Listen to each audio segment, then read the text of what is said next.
Un saludo cordial amigos, bienvenidos nuevamente a Tabú Podcast con Elvis Orellana Espinosa y pues tenemos una invitada desde España. Muchos de los seguidores de este canal, de este podcast, también son de España. No son muchos, pero alrededor del 10% son de España. Tal vez un 15% son de México y también de mi país, que es acá el Ecuador, Quito, Guayaquil, Cuenca y diferentes ciudades, incluso de acá de mi pueblo, de mi ciudad, que es el Cantón Gualaceo. Entonces, María Sotelo, bueno, a ella le contacté porque es una TikToker, se ha hecho famosa por analizando brevemente la poesía en sus videos de TikTok, la poesía que está en las canciones de Héroes del Silencio, como por ejemplo canciones del primer disco publicado en 1988 por esta banda de rock española de Zaragoza, Héroes del Silencio, como canciones como El Estanque, Fuente Esperanza, entre otras. Pero además ella es, además de ser una influencer en TikTok, es una filóloga, ha estudiado literatura hispánica, tiene una maestría en literatura hispánica y está empezando su doctorado también en este sentido. Es poeta, ha publicado dos libros de poesía en su ciudad que es Valladolid, que está a la parte nororiental prácticamente, no, perdón, noroeste, sí, noroeste de Madrid, ¿no? En la Sí. parte de Castilla y León, en el norte de Madrid, ¿no? Entonces, vamos a dejar que ella se presente y que nos cuente en esta primera parte del diálogo de la entrevista quién es María Sotelo. Bienvenida.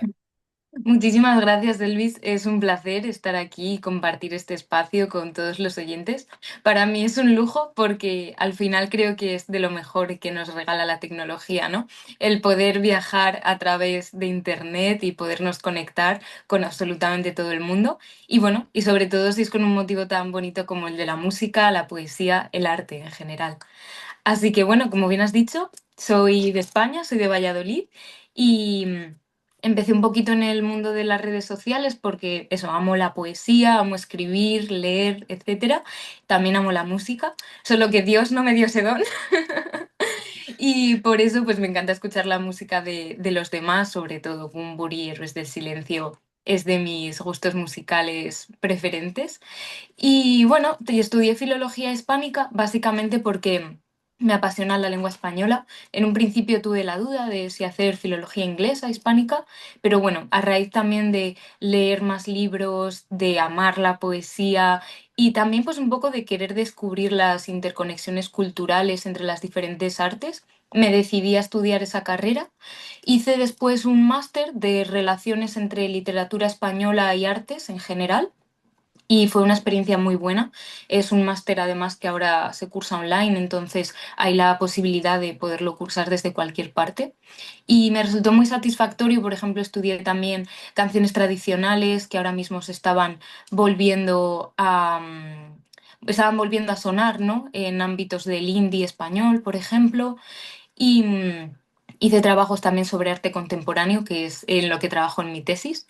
Y bueno, pues como bien has dicho, ahora mismo soy PhD, soy contratada predoctoral en la Universidad de aquí, de Valladolid, y me dedico básicamente a investigar las relaciones entre la narrativa y el arte contemporáneo. Así que la poesía se ha quedado como un hobby, pero también una forma de vida, porque para mí vivir sin la poesía no tendría ningún sentido. Y algo mágico en las redes sociales es eso, que un día empiezas con una cosa que a ti te parece una locura, que piensas que absolutamente nadie le va a interesar y te descubres con personas de absolutamente todas partes del mundo escribiéndote, dándote también feedback, comentando sus propias impresiones sobre estas canciones de Héroes del Silencio y para mí ha sido una de las cosas más felices de estos últimos tiempos.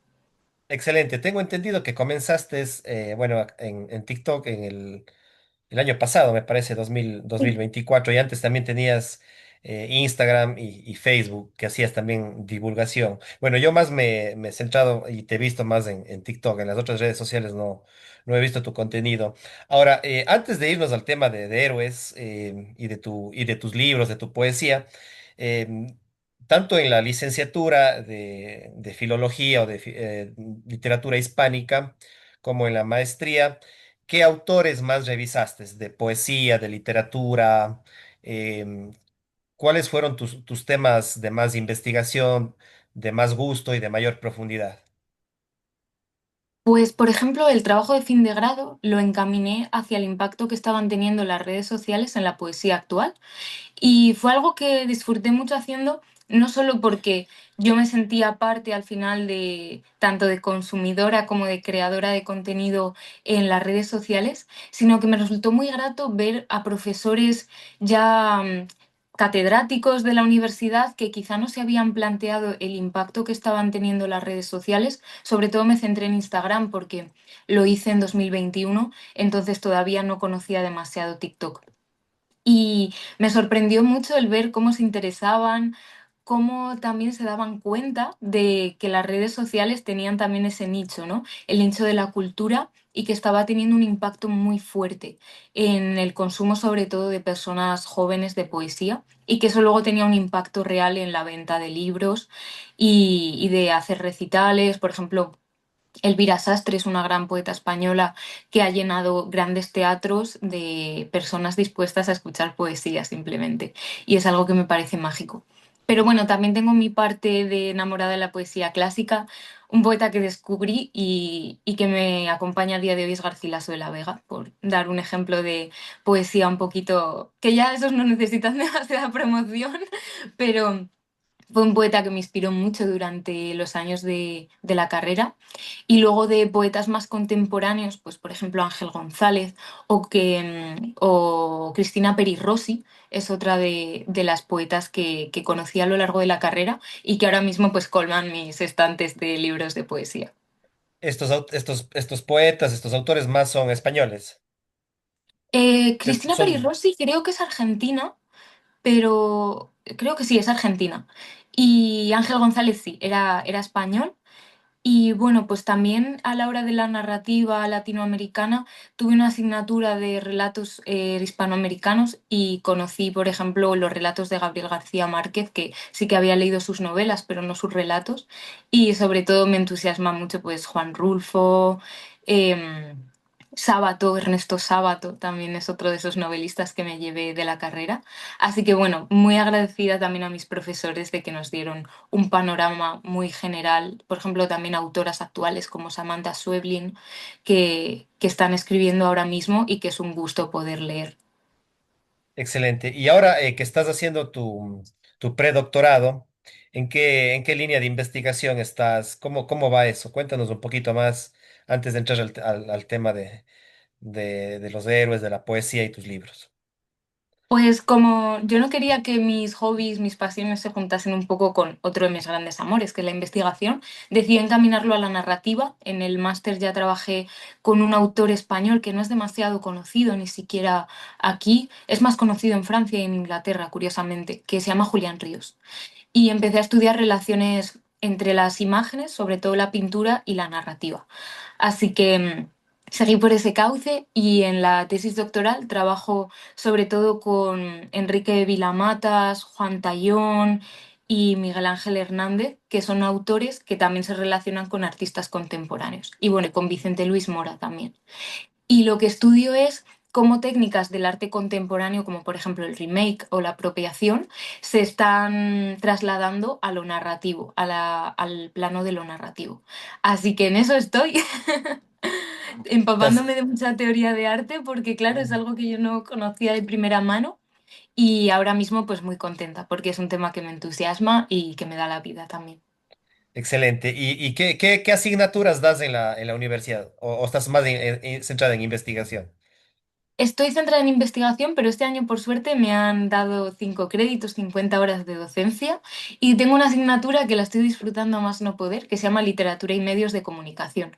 Entonces he podido hablarles de cómo se relaciona la literatura pues con Internet, ¿no? Hemos llevado ahí perfiles de grandes autores en sus redes sociales, también la literatura y el periodismo. Justo acabo de terminar con literatura y cine, que también me ha servido como descubrimiento a mí de muchas películas. Y nada, me queda dar literatura y radio, que habrá que hablar de Tabú de este podcast, porque es maravillosa la cantidad de cultura que se mueve por aquí. Y finalmente, pues la literatura y la televisión. Así que muy amplia, pero yo creo que mis alumnos lo están disfrutando y yo lo estoy disfrutando muchísimo. Excelente, María. Chévere. O sea, tú estás siempre conectando lo que es la literatura con otras artes. O sea, no te quedas únicamente en literatura, sino, como tú dices, literatura, cine, literatura, música, literatura, artes gráficas o audio, lo que es pintura, etcétera. Y bueno, uno de los temas que más me ha llamado la atención es ahora sí entrando en el tema de los héroes del silencio, y entiendo que a ti también te gusta Bunbury. Te comento, bueno, a mí personalmente Bunbury, los dos o tres primeros discos sí me conecté más que nada. Después los siguientes discos como solista no tanto. Pero bueno, yo soy más de héroes, eso sí, soy más de héroes, soy más rock y especialmente rock en español. Bueno, aparte en tu país, aparte de Los Héroes, que es mi grupo como que lo máximo, y incluso tengo el libro de la historia del Sí. hermano de Joaquín Cardiel, que es Antonio Cardiel, que lo estoy leyendo y que lo voy incorporando también a mis cuentos, a mi narrativa, cuentos cortos que escribo, ¿no? Y que he Qué publicado en guay. Amazon. Sí, entonces le voy incorporando algunas cosas del rock, de los héroes, de tu país, por ejemplo, aparte de héroes, también Ángeles del Infierno, Mm. Mago de Oz, Medina Sara, que se retiraron creo que este año. Y bueno, un montón de grupos también en España, ¿no? Y en Argentina, Soda Stereo, Vilma Palma, Rata Blanca, etcétera. Entonces, con este contexto un poquito, preguntarte, ¿desde cuándo tú me parece que no tienes más de 24 años, no sé, Efectivamente. sí, eres jovencita, pero por ejemplo, yo comencé a escuchar Los Héroes entre el 1997, sí, 96, 97, por ahí, me parece que era más 97 con un concierto. Pero ahora veo que las nuevas generaciones, y entre ellas, digamos, en esta nueva generación estás tú, ¿cómo te introduces al mundo de los héroes, del rock, de Bunbury, etcétera?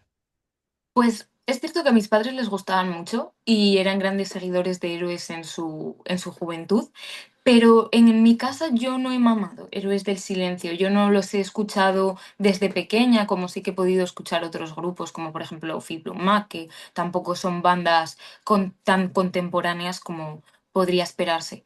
Pero hubo un momento en lo que yo estaba cursando la secundaria en el que me pidieron hacer un trabajo sobre una banda de rock. Entonces yo le pregunté a mis padres y me dijeron, pues escucha Héroes del Silencio porque creo que te van a gustar. También descubrí otras bandas como Barón Rojo o Mago de Oz, que les has mencionado antes, y a partir de ahí empecé a disfrutar muchísimo tanto del rock patrio como Soda Stereo también es una banda que me gusta muchísimo. Y de bandas pues como Radio Futura, Danza Invisible, etcétera.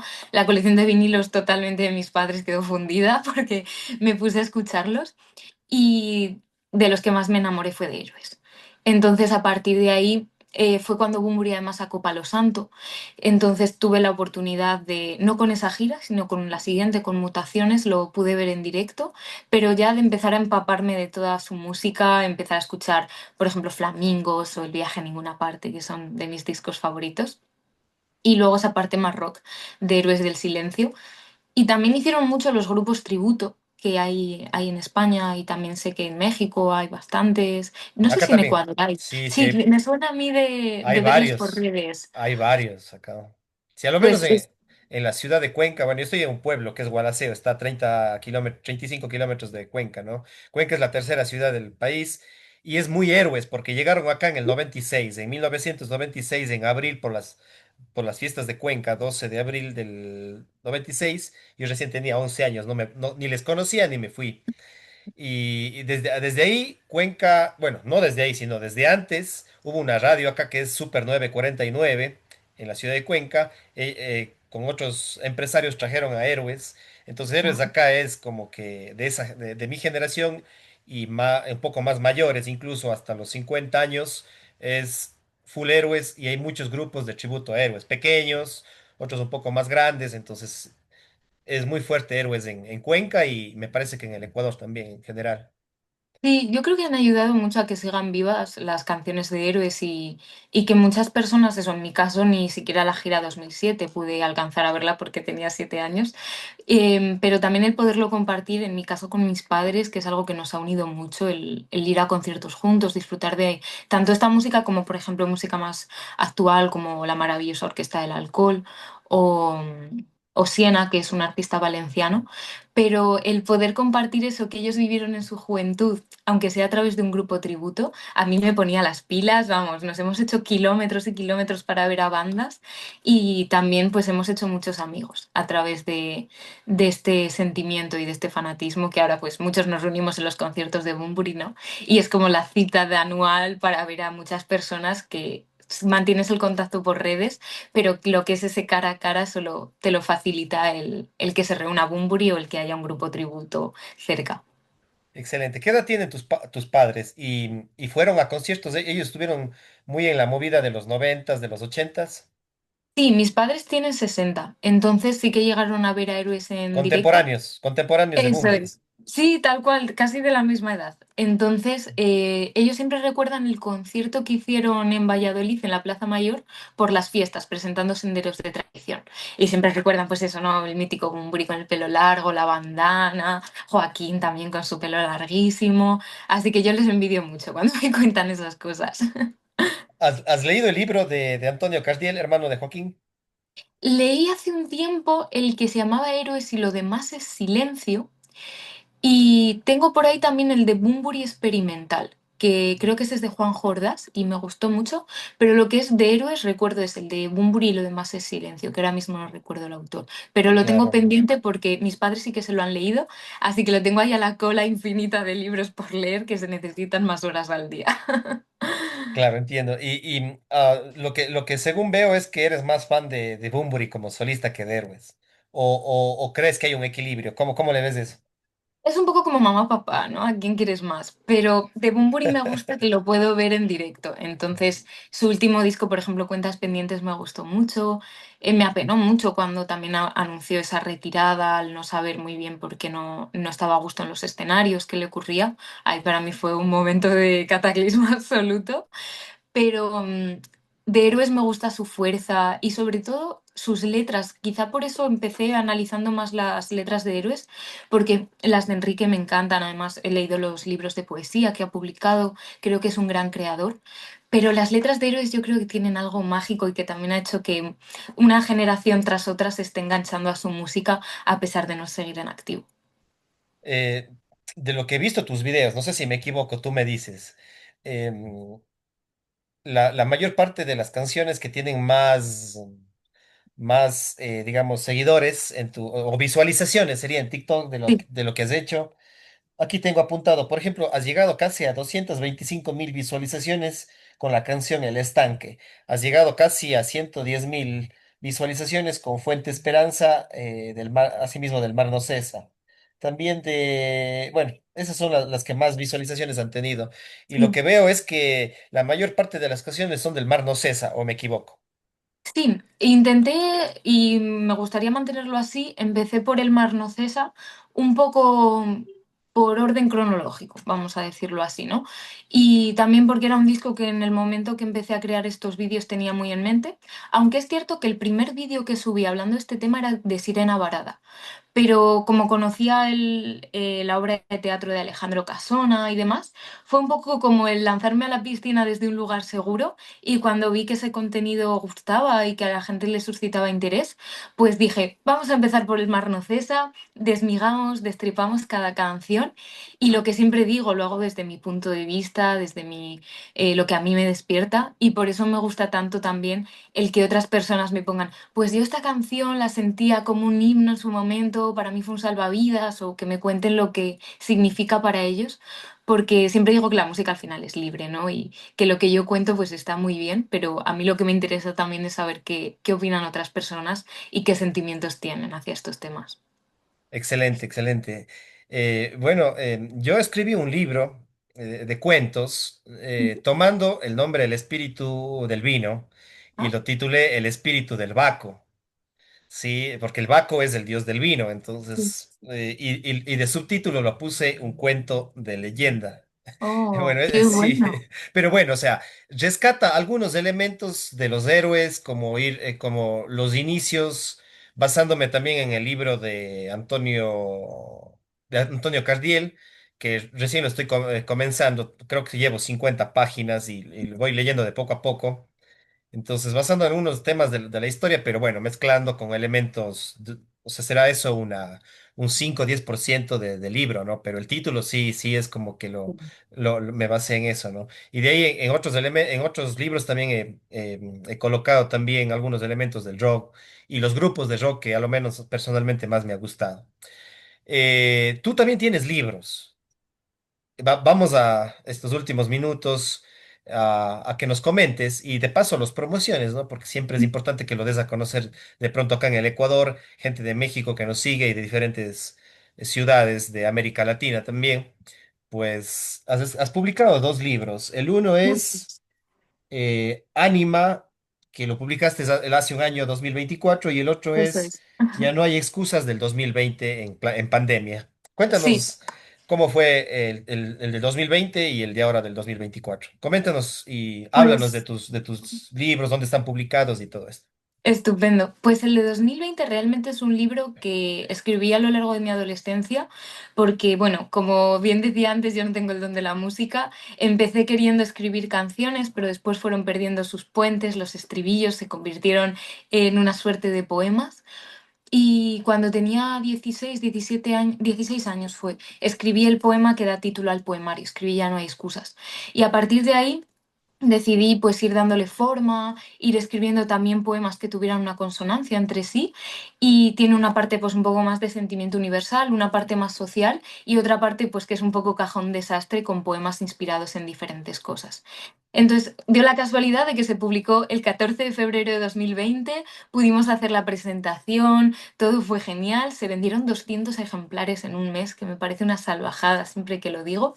Y nada, pues cuando nos llegó la caja de la segunda edición a casa, nos encerraron a todos, pero desde aquí sí que quiero agradecer a todo el mundo también que me apoyó en ese momento, porque al final te encuentras en tu casa con un libro recién publicado, sin saber muy bien qué hacer. Y también agradecer a Alvar Kafka, que fue quien financió tanto la primera edición como su maquetación, la presentación se hizo en este bar, así que si alguien de quien nos escucha viene a Valladolid, que no deje de pasarse por allí, porque son un sustento de la cultura vallisoletana muy importante. Y luego, pues bueno, sí que he ido a diferentes ciudades de España a presentar el libro. Así lo más lejos de casa ha sido Castellón y a Madrid. También he estado en el norte de España, en Gijón, presentándolo. Así que bueno, fue un libro que me dio muchas alegrías. Y en 2024, cuando acabé la carrera, con una editorial madrileña, Bala Perdida, publiqué este segundo poemario, Ánima, que es un poemario como más reposado. Intento plasmar también todas mis influencias literarias y Perdón, lo que he perdón aprendido. que te interrumpa. El nombre Anima Sí, es junguiano. Yo lo tengo, como soy psicólogo, es junguiano. ¿O le tomaste de algún otro? pues lo tomé porque yo nací un 2 de noviembre y como tengo un nombre tan común como es el de María, un día a mi madre le dije, pero ¿por qué no me pusiste un nombre extraño? ¿Por qué no sé qué? Me llamaste Ánima, como diciendo, el día que yo nací, ¿por qué no me pusiste ese nombre? Y ella me dijo, eres poeta, pónselo a un poemario. Así que a partir de ahí nació Anima y además toda la idea de la portada, las influencias, sí que quería que estuviesen encaminados a esa idea de lo que somos, pero también de la otredad, de lo que podemos ser y lo que podemos vivir en otras pieles a través de la música y de la literatura, por ejemplo. Y nada, pues sigo presentándolo, sin ir más lejos, hace un mes estuve haciendo otra presentación, he estado también en diferentes ciudades con él. Y ha sido un gusto porque en ambas experiencias he salido muy feliz, muy reconfortada de cómo se recibe la poesía y de verdad que me hace muchísima ilusión poder hablar de esto y que lo conozcan en Ecuador, en México, en todos estos lugares donde nos escuchan, porque, no sé, creo que no siempre se facilitan estas plataformas a personas amateurs, a fin de cuentas, así que te lo agradezco muchísimo, de verdad. No, a las órdenes, porque siempre es importante mezclar la poesía como tú lo haces, ¿no? Es poesía, el rock, la música, el arte. Creo que, como tú lo dijiste, ¿no? Estás aprendiendo mucho de teoría del arte Mm. y siempre has estado en estos puentes, ¿no? Porque no, el artista para mí debería ser multifacético, ¿no? Si Sí, bien, como tú dijiste, comencé haciendo canciones, pero me fui a la poesía porque no tengo la habilidad musical. Y a veces me ha pasado algo parecido, ¿no? Llevo el nombre de un rockero, que es Elvis, ¿no? sí. Sí, y tal vez aparte de eso, digamos, bueno, mi papá también se llama Elvis, pero aparte de eso, o sea, como que el arquetipo está presente en mí. O sea, Sí. aunque yo no soy fan de Elvis Presley, he escuchado una o dos canciones, pero creo que el arquetipo, el personaje está en mí y eso me hace también amar el rock. Entonces, ¿cómo no voy a hablar de rock en mis libros, de hacer entrevistas de rock como a ti? Entonces, creo que siempre es el tema de esos diálogos, ¿no? Sí. Eh, para finalizar, ¿qué proyectos tienes tal vez a mediano o a corto, mediano y largo plazo? Pues bueno, por ahora seguir con Anima, seguirlo presentando, que hay por ahora también unas fechas que vendrán dentro de poco. Y bueno, si Anima lo quieren conseguir, está en la página web de Bala Perdida, que antes no lo he dicho, y tienen una distribuidora a nivel internacional maravillosa. Y ya no hay excusas, lo distribuyo yo porque es un proyectito más personal, pero bueno, si se pone en contacto conmigo, muevo Roma con Santiago si hace falta para hacerlo llegar. Y nada, básicamente yo creo que mi proyecto más en mente es la tesis doctoral, pero sí que es cierto que estoy escribiendo cosas que espero que quizá para dentro de un año o así puedan estar en la calle, estar en las librerías. Es un proyecto que es bastante arriesgado porque quiero jugar con todas estas ideas de arte que ahora mismo tengo en la cabeza, pero bueno, si sale, estaré encantada de aquí, que sea el primer sitio en hablar de él y poderlo comentar. Así que por ahora eso, mi tesis doctoral, que yo creo que también va a ser bastante artística, a pesar de la parte académica. Excelente, María, pues muchísimas gracias. Creo que con esto estamos culminando. Agradecerte y pues felicitarte por el contenido que desarrollas en TikTok, por tus proyectos académicos, por tus libros de poesía y a los amigos que nos siguen de acá del Ecuador, de España, de Valladolid, en el caso de que nos sigan de tu ciudad, de México, incluso de diferentes países de habla hispana. Y pues agradecerte y también decirles que lo pueden seguir a María Sotelo en lo que es la plataforma de TikTok principalmente, que es por donde le he conocido y me he contactado. Pero ahora también estaba revisando un perfil un poco más serio, que es LinkedIn. Sí.